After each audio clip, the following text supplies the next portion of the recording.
in cui Roma aveva Cesare, Virgilio ed Augusto. His speeches leave Italy bewitched. There was something almost magical that would suck people into his thinking. He, in effect, kind of hypnotized. But behind all Benito Mussolini's bluster and posturing lies a dark heart of violence and brutality.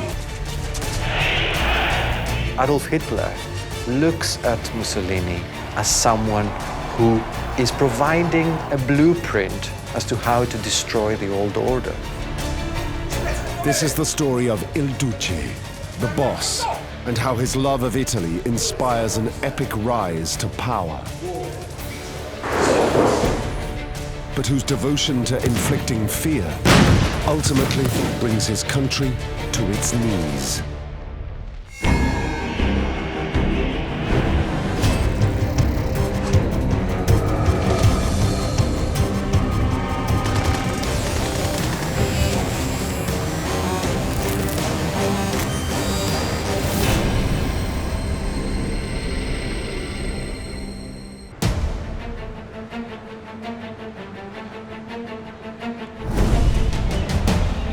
By the end of April 1945, Allied forces have liberated almost all of Italy from Nazi occupation. An occupation no Italian ever wanted. By Lake Como, close to the Swiss border, a large German SS convoy is heading north.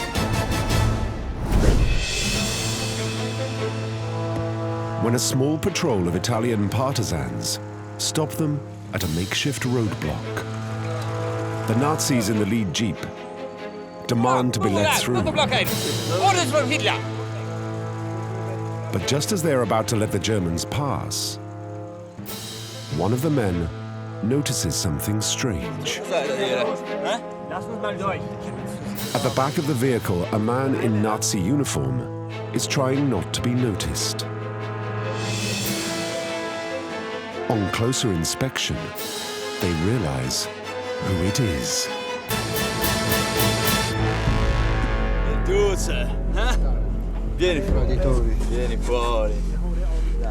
He stopped at a roadblock, and although he's doing his best wearing a uniform to actually disguise himself, he's of course instantly recognized. And so is his lover at the time, Clara Petacci. Il Duce, Benito Mussolini, Italy's fascist dictator, is arrested immediately. It's the final fall from grace for a man who held his country under an evil spell for over 2 decades.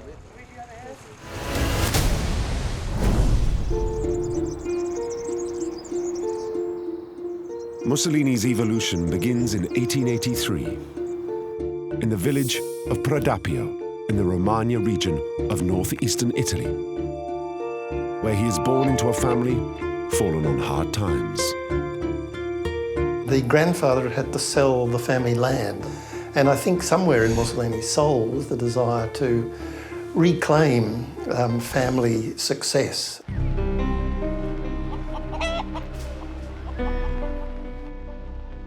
Like so many in Romagna, he is raised in a family of radical socialists who are often jailed for their political beliefs. Mussolini's father is a blacksmith who spends more time womanizing and drinking than working at the anvil, leaving the family little money to survive. Mussolini grew up with a really strong resentment of people who had more than he had. He knew he was much smarter than anyone else that he met, and yet he wasn't the beneficiary of privileges.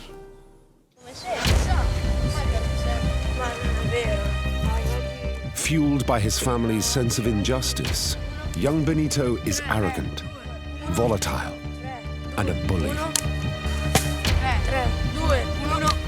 Mussolini as a child was fairly wild, I think, unruly and anarchic. No, non è possibile. Da ragazzo Mussolini era As a boy, Mussolini was a rebel. He was intolerant and very quarrelsome. Relationships with his peers were often violent. molto violenti. In games with friends, he hates to lose and often fights dirty to resolve disputes. Durante una lotta con un rivale In a fight with a rival, he used a knife and injured the other boy very seriously. lo ferì molto seriamente. Non sono ammessi atti di violenza in questa scuola. Aveva adorato. Mussolini is hauled before the fathers of his Catholic school, who he hates. They expel him, telling his parents he is beyond their control. But there is also a warm, loyal side to young Benito. These will be key to his rise to power. His brother and sister adore him.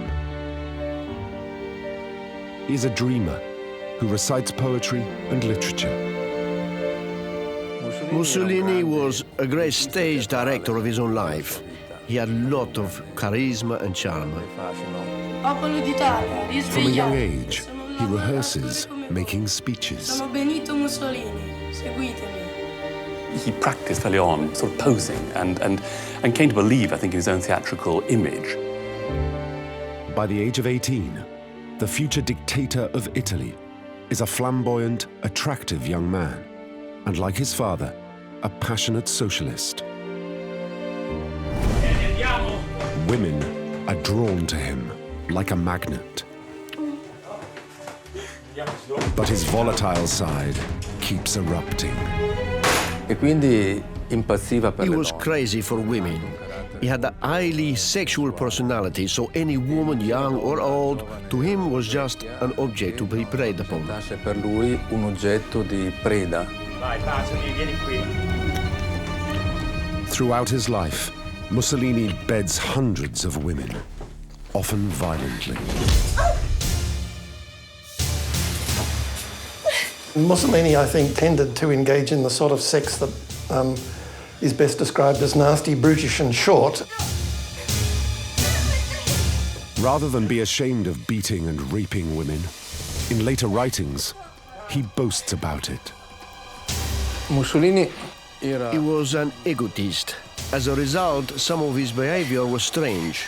This strangeness got him known as the madman of Predapio and the madman of Romagna. il matto della Romagna.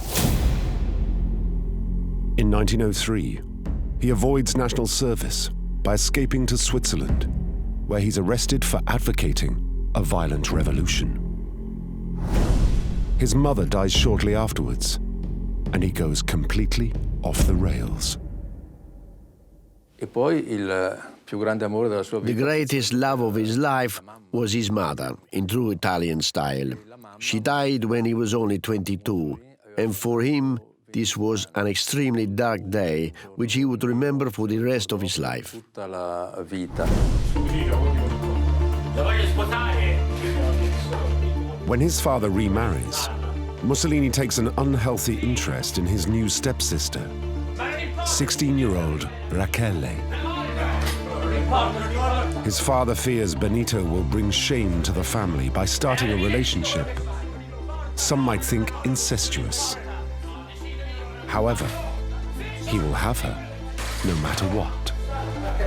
Mussolini disse: Mussolini said that if this girl cannot be mine, I will shoot myself. And he made the gesture to do just that. The whole thing, though, was just an act. And at that time, he had no intention of killing himself. uccidersi. In 1910, Benito and Rachele start to live together. But Mussolini is sex mad and soon abandons his stepsister and marries another woman, Ida Dalsa. They have a son together, Benitino, little Benito. It's not long before he grows tired of his new family and leaves them too. At this stage, there is no sign that Mussolini, the violent, womanizing socialist, can turn into one of history's most evil dictators. But cataclysmic world events are about to change everything. 1914, World War I erupts across Europe. At first, Italy stays neutral, but many argue they should fight for a share of the spoils. As an active socialist, Benito Mussolini initially supports his nation's neutrality.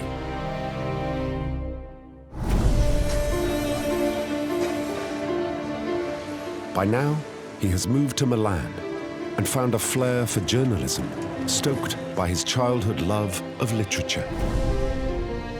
Still in his 20s, he is made editor of Italy's biggest-selling socialist newspaper, Avanti. Avanti gave him that platform from which he could influence the political direction of the party itself. He was a fierce supporter of revolution in Italy. But then he starts to think that the war could be the spark to transform the country, even start a revolution. If so, Italy must be part of it. In April 1915, he's arrested for organizing pro-war demonstrations. But the socialists and Avanti don't share his views. He is expelled from the party and resigns from the newspaper. To get back at them, he starts a publication of his own. He wants a platform for his ideas, and so he gets together money from various sources, and he sets up a newspaper called Il Popolo d'Italia, the People of Italy. On the 24th of May 1915, Mussolini gets his wish as Italy finally joins the conflict. Having argued so passionately for war, now he can fight in it. When Italy declares war in the spring of 1915, he volunteers. He gets wounded in an accident with a mortar, and there are photographs of him on crutches. After that, he goes back to his job as a newspaper editor.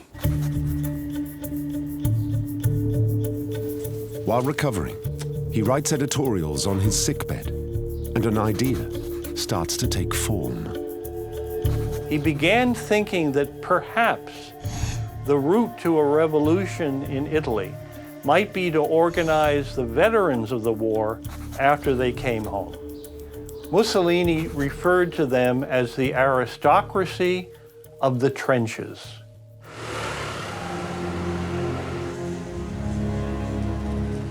Sure enough, when the war ends in 1918, Italy is in a miserable state and ripe for change. Despite being on the winning side, the country has gained almost nothing in the peace settlement. Communists and socialists are causing trouble on Italian streets, calling for a revolution like Russia's. By now, Mussolini has completely turned his back on the left. He wants to forge his own path, one based on the glory of Italy and its Roman past. Mussolini had become more and more in love with his own country and dreaming about running it and thinking about how he could make it a great power. He decides to put his ideas into action. He calls for a radical new movement to be formed, one which he will lead by the force of his personality. Even though he seems to be kind of this warm guy, and people saw him sometimes as almost empathic, it's a veneer, it's a facade. And he knew that that warmth, that he seemed to give off was manipulating in itself.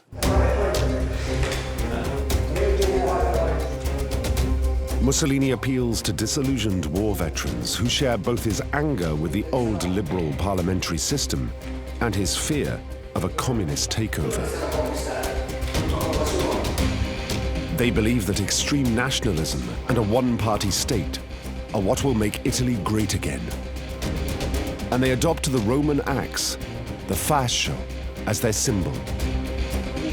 They call themselves fascists.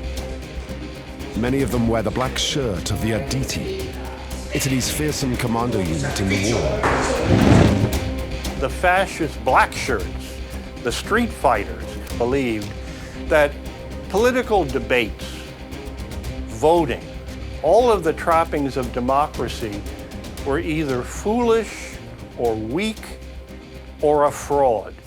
If you wanted something, you took it. And Mussolini's thugs are armed to the teeth. Fascists were very often led by demobilized junior officers, and they had access to weapons. Often they kept weapons themselves from the war. They had revolvers, but they also had more exotic weapons. The manganello, the heavy club, was one of their characteristic weapons, but knuckle dusters, sometimes even weird instruments. I mean, there's one fascist group, for example, that beat up its enemies using sticks of dried cod.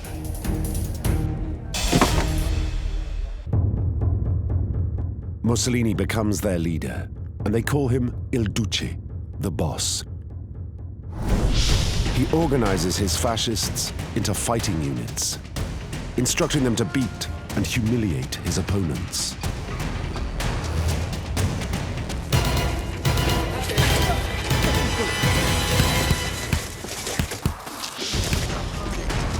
Gli squadristi prendevano I capi socialisti. The units would attack the socialist leaders, capture them, tie fascist slogans around them, make them look ridiculous, force them to drink powerful laxatives, making them soil themselves to destroy their public image. Pubblicamente la loro immagine.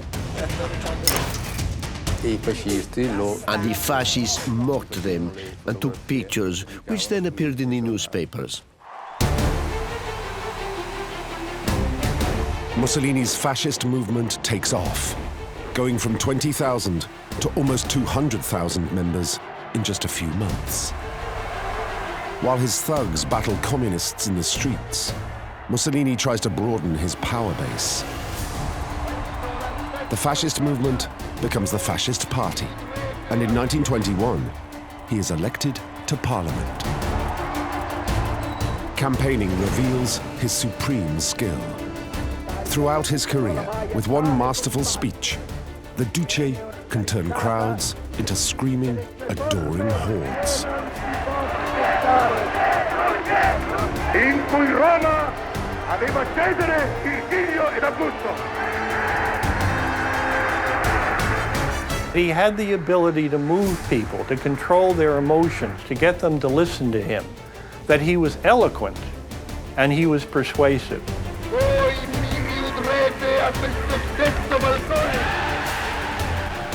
There was something almost magical that would suck people into his thinking. You have these gigantic crowds shouting, Duce, Duce, Duce, because he in effect kind of hypnotized them. In 1922, as Italy descends further into chaos, Mussolini seizes the moment. Through the power of his oratory, he's going to mobilize enough fascists onto the streets to try to force the state to hand him power. He urges his supporters to march on Rome. But their leader isn't amongst them. Behind the scenes, the master of propaganda is working away. He saw it as a kind of an act. He was staging what looked like a revolution, but at the same time secretly assuring the army leadership and the monarchy that this was only play acting.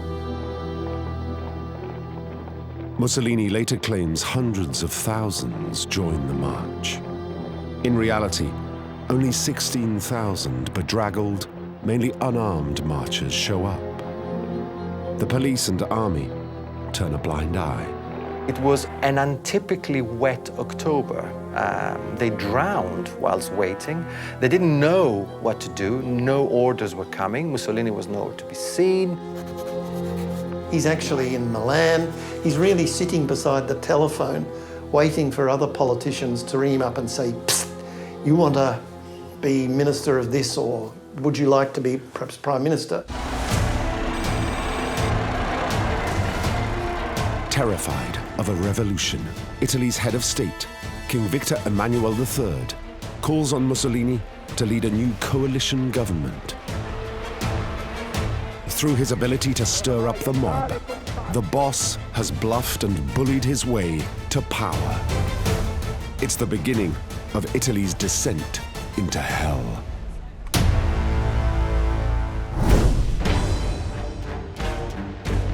While Mussolini attempts to be statesmanlike, his black shirts are still on the streets, causing mayhem. Violence has been his way of life, and now with power in his grasp, he has the means to inflict it on anyone who stands in his way. Socialist politician Giacomo Matteotti is making threats to expose the fascists' violent tactics. So he needs to be silenced.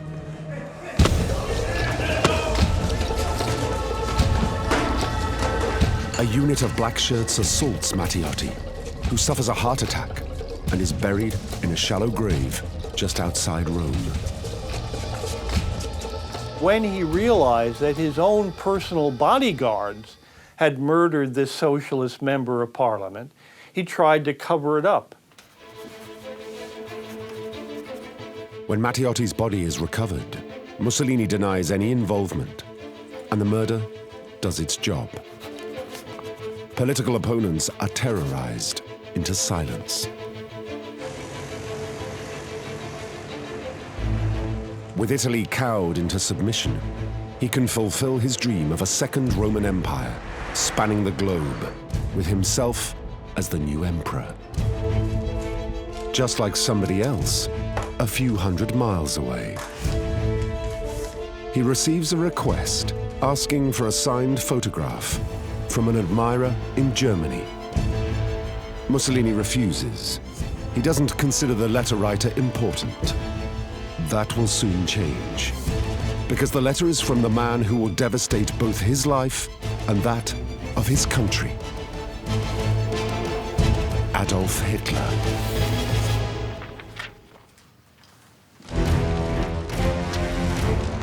In 1925, the Duce declares Italy a dictatorship. All political parties are closed down, except the fascists. Mussolini was completely anti-democratic. In his political model, there was no role for any kind of opposition.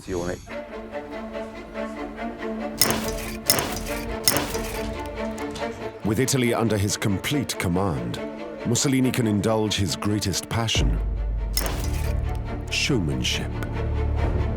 Fascism was characterized by the cult of the leader, and Mussolini played up to this in a very big way, and was always posing for the cameras. He had remarkable staring eyes. Everything was done to present him as a kind of Nietzsche-type Superman, a man who was virile, who was athletic, who was a great sportsman, who had a great torso, and he had no qualms about stripping to the waist and showing off his, as he would see it, his manly torso.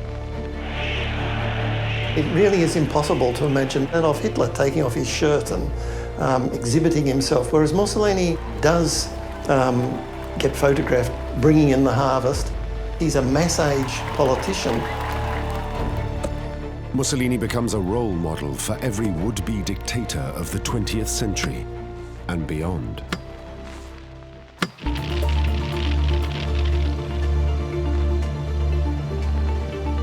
At first, Italy prospers under fascism. A massive scheme of public works dramatically reduces unemployment. Mussolini reaches an almost divine status at home and abroad. Churchill hails him as a genius. FDR says he is deeply impressed by him. Qual era l'immagine pubblica di Mussolini fuori dall'Italia? The public image of him outside of Italy was completely positive, because from the outside it was a country of rebels and Mussolini had made it whole. E Mussolini l'aveva messo a posto, aveva He had defeated the Bolshevik threat. He had made the trains run on time and had united a divided Italy.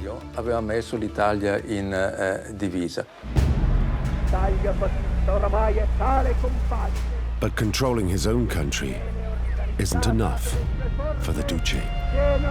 One of the terms that sums Italy up very well, I think, is the idea that it was the least of the great powers, that it was bottom of the first division. And you can find Mussolini himself using that football metaphor.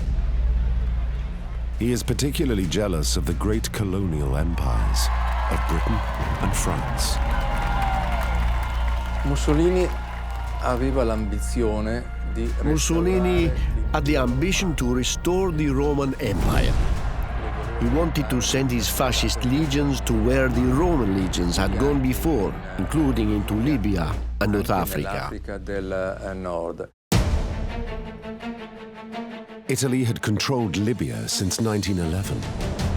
But after the First World War, Libyan tribesmen rise up against their imperial masters. Mussolini orders a brutal policy of pacification. I suoi ordini al He generale orders his generals to exterminate any opposition, to lock them in concentration camps. campo di concentramento.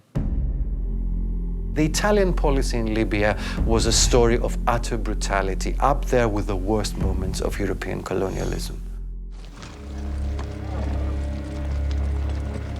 100,000 Libyan tribesmen are rounded up and forced to march across the desert.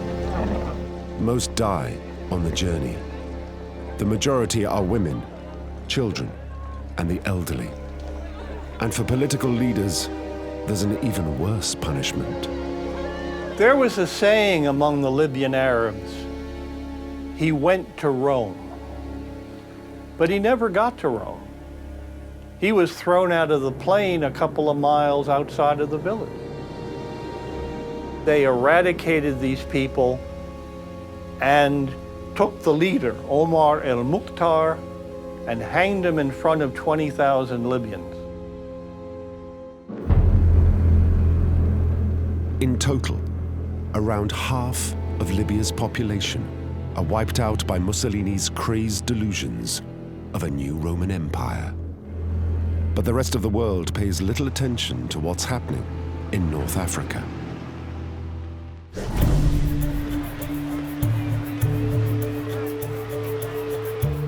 Apart from the newly elected Chancellor of Germany. In 1934, Adolf Hitler finally gets to meet the man he wrote to 8 years earlier.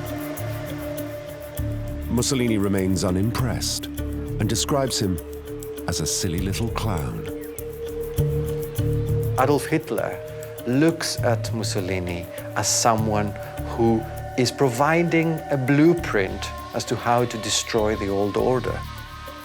Hitler learns from Mussolini, and he has a deep affection for him that goes beyond just admiration. It's idolization of Mussolini.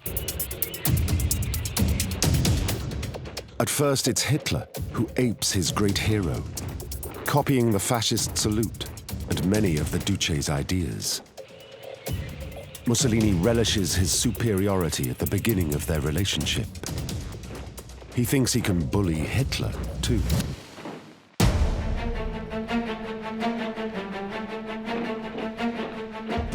In a move that will inspire the Nazis, he spends billions expanding the military. His plan is to widen his empire. So he sends his forces to a country that had embarrassed Italy in a colonial defeat 40 years earlier. In the autumn of 1935, over 500,000 Italian troops invade Ethiopia in a savage act of revenge. Mussolini turns to Ethiopia in part because that has long been an object of Italian imperial ambitions.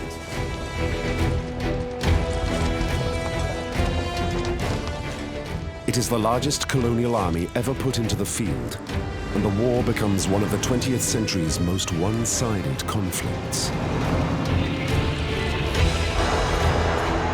Mussolini wanted to create a kind of copy of South Africa in Ethiopia. In other words, to turn the Ethiopian population into what amounted to slaves or serfs and create a massive immigrant population of Italians who would practice a kind of apartheid. But they did so with such violence, such cruelty, such ruthlessness. There was a massive revolt in the center of the country. This was one of the most brutal campaigns ever waged by colonial power. Ethiopia had virtually no air force, and Italian planes could simply fly over Ethiopian villages or Ethiopian armed forces and do whatever they liked to them. And the Duce instructs his bombers to fight dirty. He wanted this campaign to be over quickly, and by the end of the year he said, we just simply got to use poison gas on a large scale. We just got to get this war finished swiftly. In defiance of the League of Nations, Mussolini drops mustard gas on Ethiopia, something even Hitler refuses to deploy. Emperor Haile Selassie desperately appeals to the League of Nations to intervene. But they just look the other way. Mussolini's invasion of Ethiopia leaves the Lion of Judah's impoverished nation devastated. The Ethiopian historians think that the death toll during the war is somewhere above 350,000 people, so it's a massive death toll. The Ethiopian War was really the beginning of the Second World War. Mussolini knew full well that invading Ethiopia, he was breaking the League of Nations. It was going to give a green light to Hitler. Hitler could now see that you could act in defiance of the League of Nations and get away with it. The bond between Mussolini and Hitler grows tighter than ever. In league with the Nazis, the Duce sends troops to aid Franco's fascists, fighting the Spanish Civil War. Both countries got involved in the Spanish Civil War from 36-39, and the verdict was completely different. Germany fought a very, very successful campaign. Italy, the Italians were defeated in Guadalajara in a very traumatic event again, and the comparison between the two was traumatic for Mussolini. The Spanish campaign is the first sign the Nazi war machine is better equipped for conflict than his military. But the Duce ignores all advice.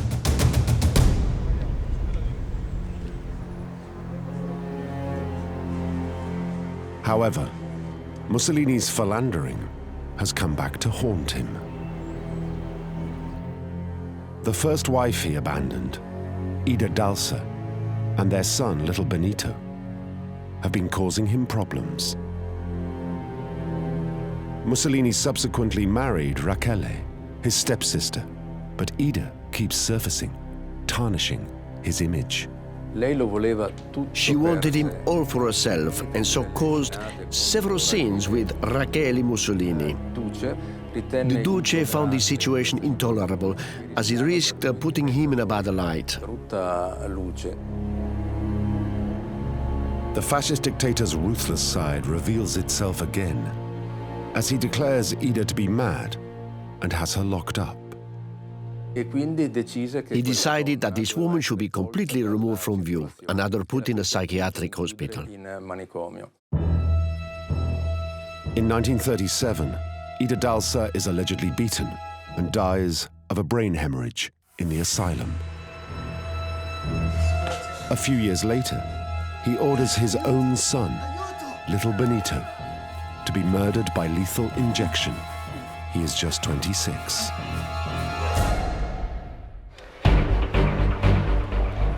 The Duce thinks his ruthlessness makes him untouchable. September the 27th, 1937. With his personal affairs now in order, Mussolini is invited to Germany. And Hitler pulls out all the stops to impress his idol. He is absolutely astounded by the progress that Germany has made during those few years. He is blown over by the show of military might and order. He realizes that the balance of power has tipped already decisively towards Hitler. As a man obsessed with showmanship and military might, Hitler presses all of Mussolini's buttons. The Duce becomes enthralled. The silly little clown is now the ringmaster. Mussolini comes back from his visit to Germany with a sense that really, the future lies with Germany. He's really impressed by the Nazis. It's not just Hitler's armies that win Mussolini over. He is becoming captivated by his ideas, too.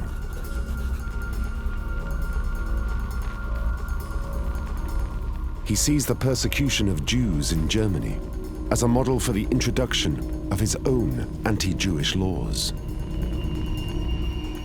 One of the greatest blots on Mussolini's reputation were the anti-Semitic decrees of November 1938.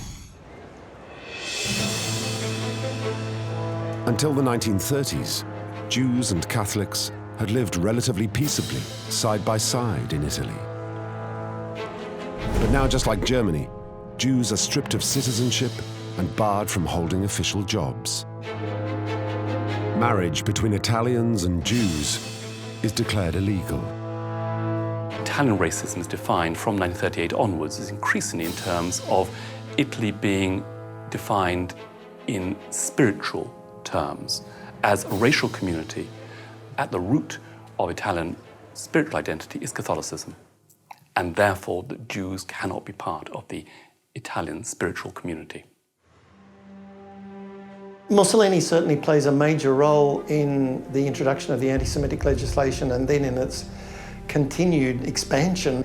Italian anti-Semitism remains essentially discriminatory rather than genocidal.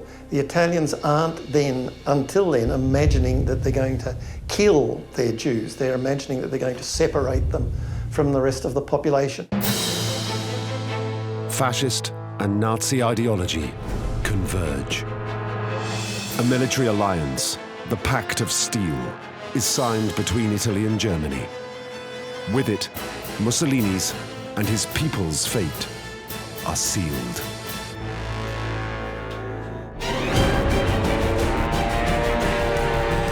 September the 1st, 1939, Hitler invades Poland. 2 days later, Britain and France declare war on Germany. At first, Mussolini is unsure which way the war will go and tries to play the long game. But when Hitler conquers France, he is convinced there can be only one winner. On June the 10th, 1940,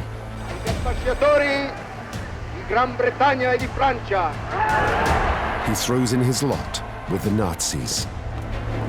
He's certain now Hitler is unstoppable, and by following him, he can fulfill his own imperial dreams.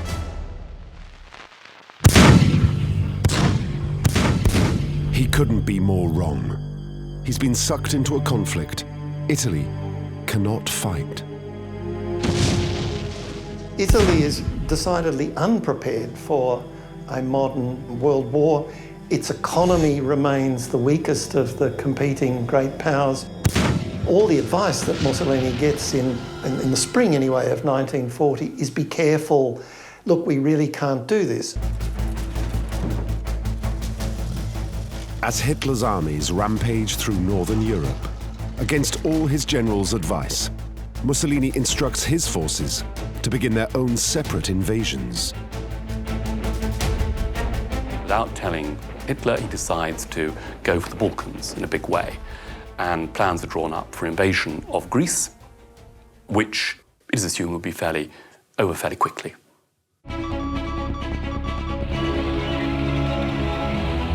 For all Mussolini's success in Ethiopia, the invasion of Greece is a disaster. The Italian army is defeated and immediately retreat. The Nazis are forced to rescue their weaker ally and occupy Greece. On June the 22nd, 1941, Hitler independently attacks the Soviet Union. But Mussolini insists Italian troops have to be involved. Mussolini guardava Hitler con ammirazione e con odio. Mussolini looked at Hitler with admiration, but also hate. Hate because Hitler had become the master, and Mussolini had become simply an ally, and moreover a secondary ally. In the Russian campaign, Mussolini insisted on sending Italian troops, which Hitler didn't want. Mentre Hitler non li voleva. Because of their leader's desperation to please his master, around 30,000 Italians are killed on the Eastern Front, and another 50,000 die in captivity.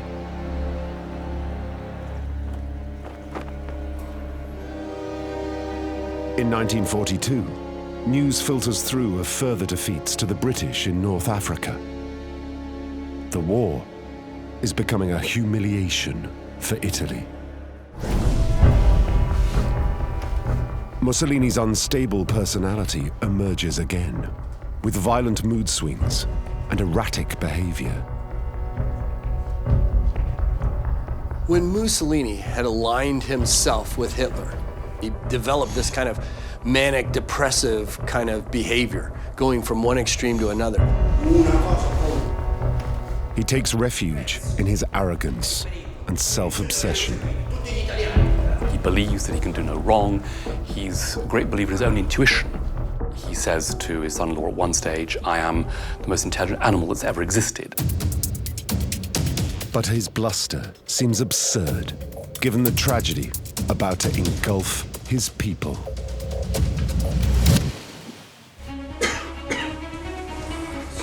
In 1943, Italy is losing the war, and Mussolini becomes seriously ill with an ulcer that's plagued him throughout his life.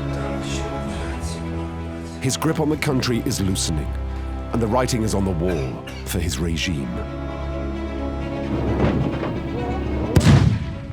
The Allies are bombing the entire peninsula and have invaded Sicily. Air raids on the Italian cities take a huge toll, both in terms of material damage, but also on the morale of the Italian people. There are increasing food shortages, rationing comes in a major way, and people are getting increasingly desperate. Despite the suffering of his people, the Duce is too proud to surrender. His character begins to change. He becomes more isolated. He won't listen to anyone's advice. Unable to accept any blame, Mussolini casts around for scapegoats. Cercò di usare la propaganda. He began to use propaganda in an effort to blame the war on the Jews. He started to blame his generals, and when disaster really struck, he accused the Italian people of not being in control of their own dreams and objectives. It was always somebody else's fault. La colpa era sempre degli altri. Italians who had once been frightened into submission, even his own political allies, now turn on their leader. Mussolini's son-in-law, Count Giano, leads a vote on the Grand Council to remove him from office and end the war. The king places him under house arrest. He is confined under armed guard. Mussolini thought that he was finished. He wanted to dedicate himself to his family. But if Mussolini thinks he can spend the rest of his days in relative peace, Hitler has other plans.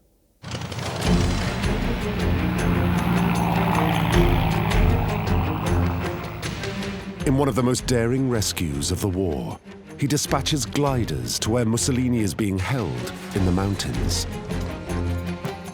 Without a shot being fired, he is rescued and installed as head of a new puppet regime in the north of Italy, the Republic of Salo, under Nazi control.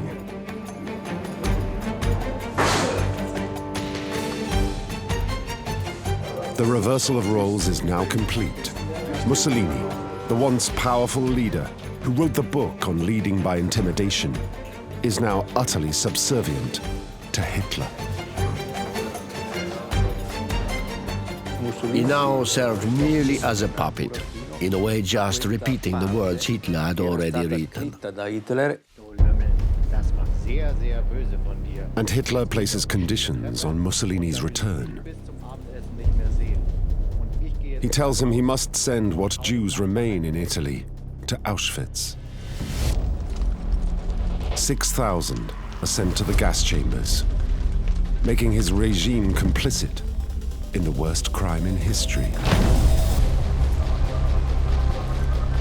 Next, Hitler orders Mussolini to execute the members of his government who had conspired to have him removed, including his own son-in-law, Count Gian. Isolated and hated by his people, reviled by his own family, his love of the Nazis and a new Roman Empire brings him close to the end.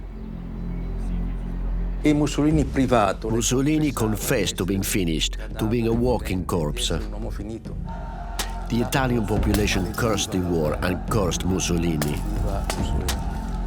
In this period, he was a broken man, responsible for an Italian catastrophe.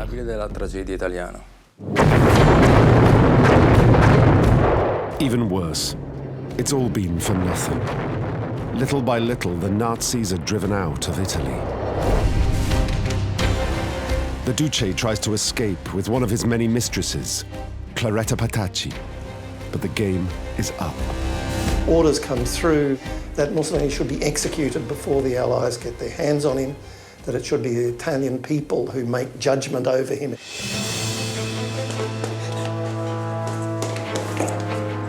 E adesso morirai per tutti I crimini che hai commesso in Italia, brutto bastardo. Muori, Mussolini.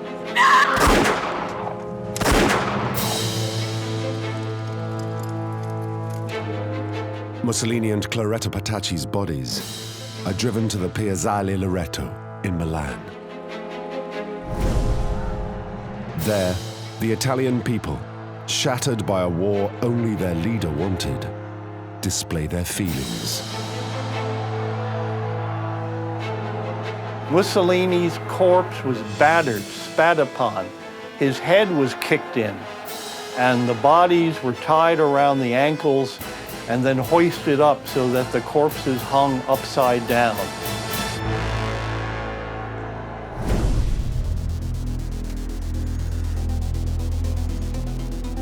Today, there is a small minority in Italy who admire Mussolini and long for another fascist age when the trains run on time. I think Italians have still not come to terms with Mussolini. He still has a certain appeal to young people. They are looking for direction and see him as a role model with clear ideas. His ideas may have been clear, but all they brought was a massacre. Fascists choose to forget Mussolini led his country into a senseless war they were hopelessly unprepared for.